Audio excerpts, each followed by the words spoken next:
Bismillahirrahmanirrahim. Alhamdulillahirabbil alamin.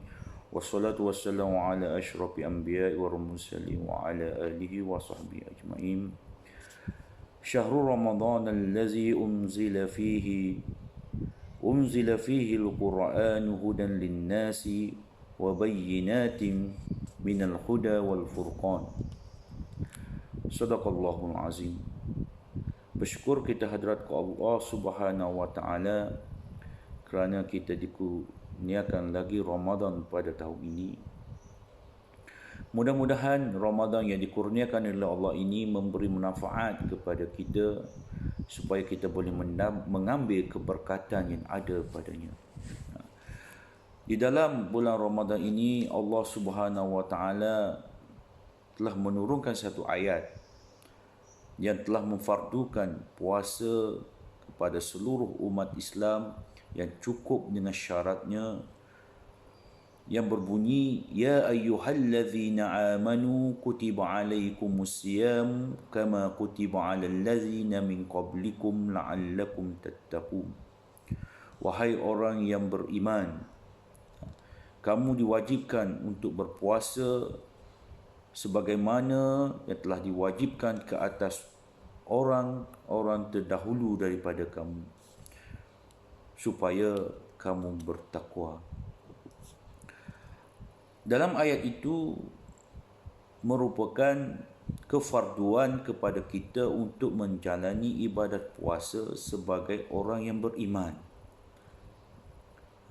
Orang yang percaya, orang yang yakin dengan agama Allah Subhanahu wa taala, apabila tibanya bulan Ramadan difardukan ke atasnya untuk melaksanakan ibadat puasa. Dan mereka yang beriman ini percaya dengan kefarduan ke atas mereka. Kerana di hujung ayat itu la'allakum tattaqun, supaya kamu menjadi orang yang bertakwa. Allah menguji kita supaya kita berlapar dahaga, dan kita juga diuji supaya menjaga perkara-perkara yang boleh membatalkan puasa. Adalah kerana ingin menguji kita, adakah kita ini takut, adakah kita ini patuh ataupun kita ini taat kepada perintah Allah Subhanahu wa taala. La'allakum tattaqun merupakan asas keutuhan iman kita. Orang yang bertakwa ini dia menghindarkan diri mereka daripada melakukan perkara yang dilarang oleh Allah. Di dalam dirinya ada ketakwaan, yakni pada diri mereka ada perasaan takut, ada perasaan patuh dan ada perasaan taat kepada perintah Allah. Mereka takut untuk melakukan maksiat. Mereka taat kepada perintah yang Allah turunkan kepada mereka, yang difardukan kepada mereka. Dan mereka patuh segala suruhan ibadat syariat yang telah ditetapkan kepada mereka adalah kerana ketakwaan mereka kepada Allah Subhanahu wa taala. Bulan Ramadan ini mempunyai banyak peristiwa besar di dalam sejarah Islam. Antaranya Badar Kubra, peperangan Badar, peristiwa penurunan Al-Quran, peristiwa pembukaan kota Mekah. 3 peristiwa besar ini berlaku dalam bulan Ramadan. Semua ini menguji kita supaya kita dapat menahan hawa nafsu kita untuk menentang agama Allah, untuk bersalahan dengan agama Islam.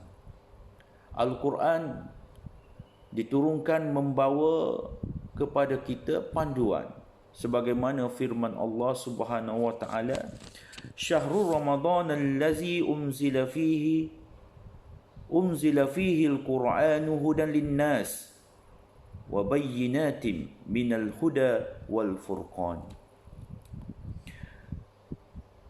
Bulan Ramadan yang padanya diturunkan Al-Quran menjadi petunjuk bagi sekalian manusia dan menjadi keterangan yang menjelaskan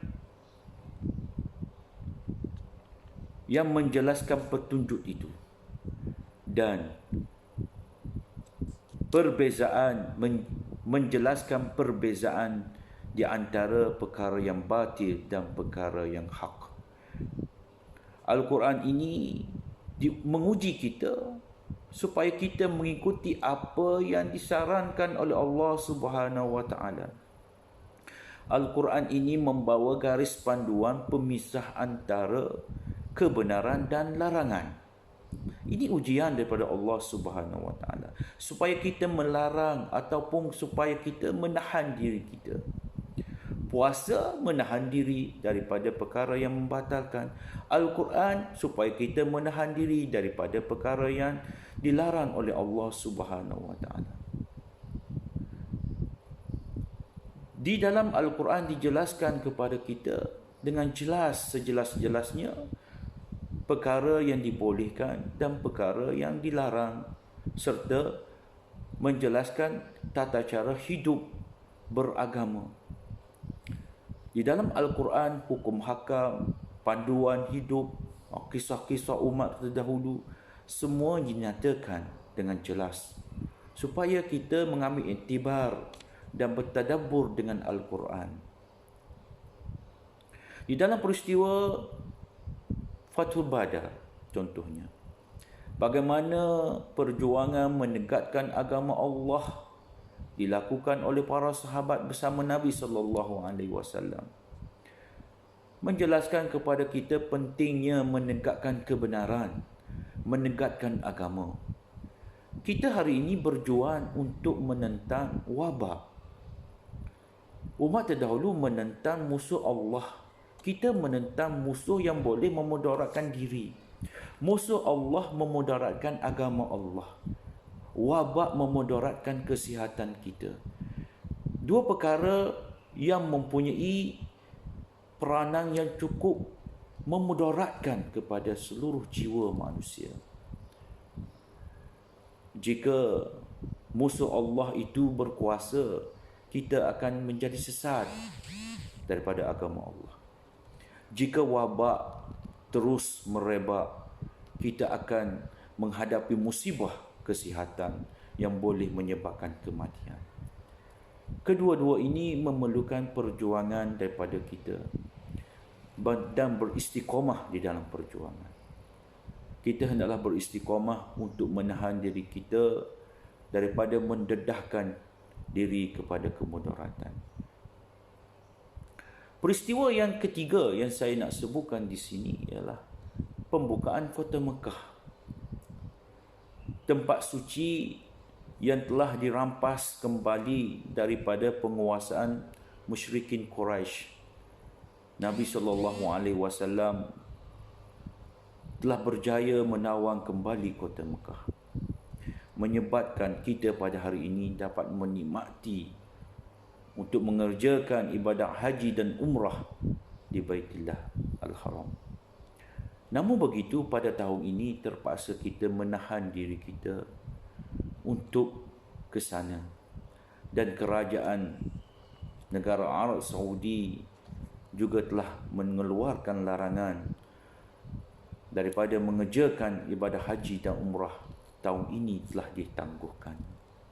Ini semua adalah ujian daripada Allah Subhanahu wa taala, menguji kita, kekuatan kita, supaya kita ini terus berpegang dengan agama Allah. Tidak dapat bersolat tarawih, tidak dapat bersolat tarawih di masjid, tidak dapat solat berjemaah di masjid, tidak dapat mengerjakan ibadat solat Jumaat setiap minggu. Walau bagaimanapun, ianya telah dibincangkan oleh para ulama dan kita nak akur dengan larangan daripada pemerintah. Inilah peluang untuk kita bersama-sama dengan keluarga untuk beribadah di rumah, untuk mengerjakan ibadah solat tarawih dan juga solat berjemaah di rumah. Di dalam bulan puasa ini dapat kita membendung gejala yang tidak sihat, iaitu berpelesiran tanpa berfaedah. Dapat kita tahan diri kita untuk berada di rumah. Hakikat puasa adalah menahan diri dan menahan hawa nafsu kita untuk terus melakukan perkara-perkara yang mungkin melalaikan. Alhamdulillah, dengan peluang yang ada ini, kita dapat mengambilnya sebagai satu kelebihan yang kita jarang perolehi di masa-masa sebelum ini.